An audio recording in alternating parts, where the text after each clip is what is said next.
শুধু মানুষকে আর্থিক সাহায্য যে করা যায় বিষয়টা কিন্তু এরকম না। আপনি চাইলে আপনার অবস্থান থেকে যে কোনোভাবে আপনি তাকে সাহায্য করতে পারবেন। দেখেন, এক আইসক্রিমওয়ালা ভাইকে এক ভাই হয়তো বা পরিচিত, হাত ধরে নিয়ে এক পর্যায়ে লিফট দিচ্ছে আর কি।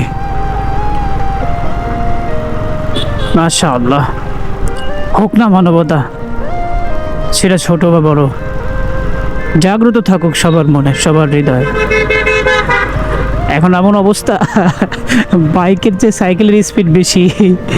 মাশাআল্লাহ মাশাআল্লাহ, আলহামদুলিল্লাহ, মাশাআল্লাহ ভাই, মাশাআল্লাহ মাশাআল্লাহ।